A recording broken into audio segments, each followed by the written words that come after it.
गांव में पीपल के पेड़ पर एक भूतिया झूला था। लोग कहते थे कि रात को उस झूले पर किसी आत्मा की आहट सुनाई देती थी।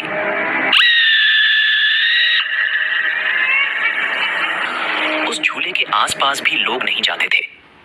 गांव के लोगों का कहना था कि उस झूले पर चढ़ते ही लोग अनजान दुनिया में चले जाते थे। जो भी उस झूले पर चढ़ता वह कभी वापस लौटकर नहीं आ पाता। उस पीपल के पेड़ से थोड़े सा दूर एक परिवार रहता था। परिवार में साहिल और उसकी पत्नी रमा थी।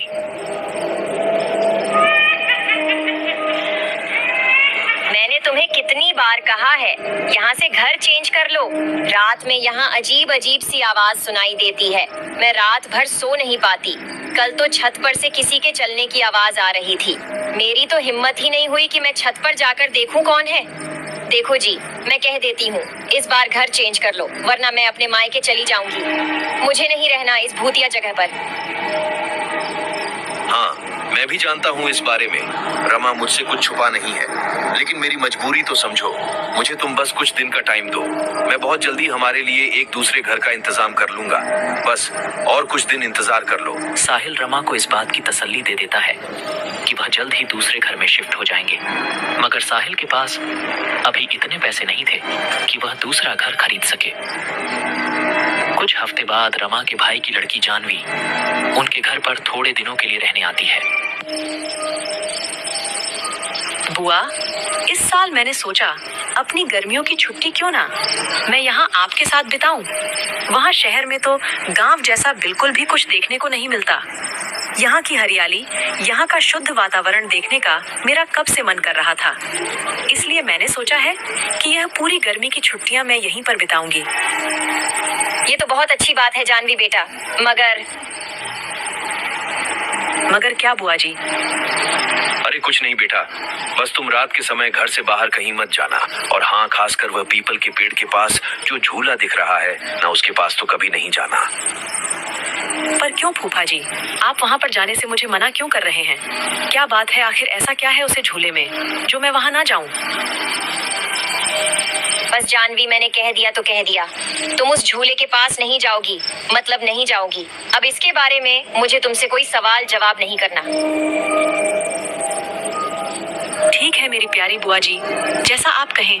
मैं उस झूले के पास कभी नहीं जाऊंगी। जानवी अपनी बुआ को तो दिलासा दे देती है कि वह उस झूले के पास नहीं जाएगी, पर उसके मन में उस झूले को लेकर बहुत सारे विचार आ रहे थे। वह जानना चाहती थी आखिर उसकी बुआ फूफा क्यों झूले के पास जाने के लिए मना कर रहे हैं। आखिर ऐसा क्या है उस झूले में? जानवी उस झूले के पीछे का रहस्य जानना चाहती थी। जब रात को सब सो रहे होते हैं तो बाहर अजीब अजीब सी आवाज आ रही थी।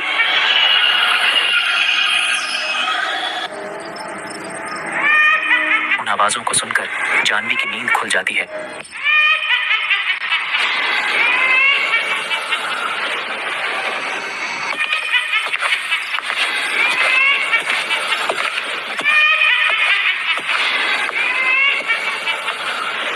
जब उसने खिड़की से बाहर देखा, एक औरत उस झूले पर झूला झूल रही है।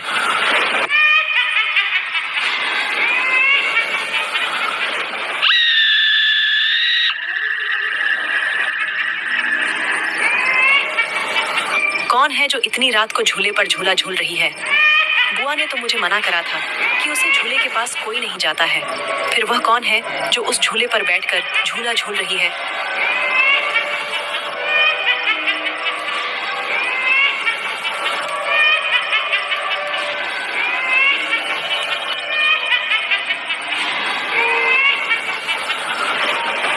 जानवी घर के बाहर उस झूले के पास चली जाती है। झूले पर वह औरत बैठी थी।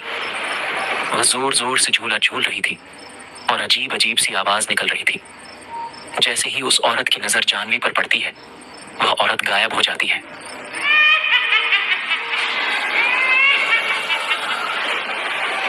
अरे, वह औरत कहाँ गई जो यहाँ झूले पर बैठी थी? वह अचानक से गायब कैसे हो गई? ये क्या हो रहा है? मुझे तो कुछ समझ ही नहीं आ रहा।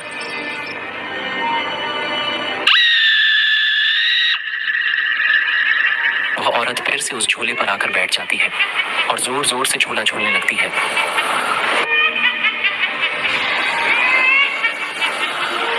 देखकर जानवी की सांस थम जाती है और वह डर के मारे वहां से भागने लगती है।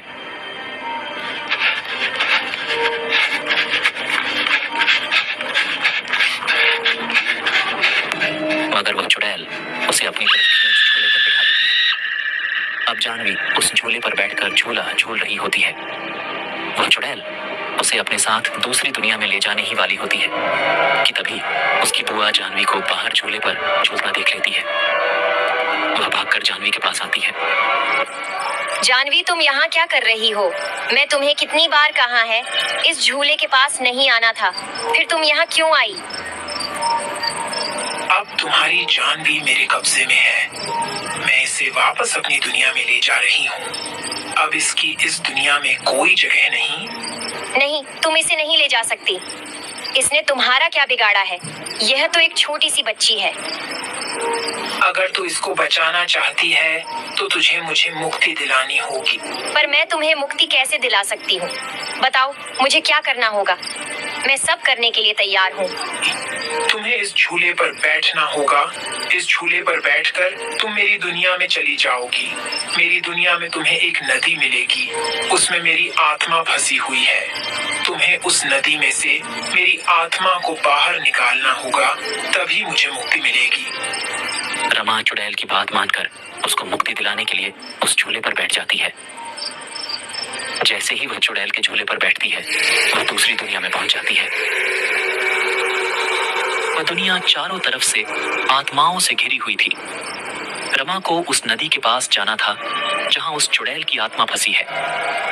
रमा चलते चलते उस नदी के पास पहुंच जाती है और वह उस नदी में भगवान हनुमान जी की मूर्ति डाल देती है, जिससे वह नदी जो अंधकार से ढकी हुई वह रोशनी की किरण में चमकने लगती है, जिससे नदी में फंसी चुड़ैल की आत्मा बाहर निकल जाती है। तुम्हारा धन्यवाद जो तुमने मुझे मुक्ति दिलाई। अब मेरी आत्मा को शांति मिल गई है। और हाँ, अब उस पीपल के पेड़ पर कोई भी झूला झूल सकता है। मेरी आत्मा हमेशा के लिए तुम्हारी दुनिया छोड़ अपनी दुनिया में जा रही है। इस तरह वह आत्मा को मुक्ति मिल जाती है और रमा वापस उस झूले पर बैठकर अपनी दुनिया में आ जाती है।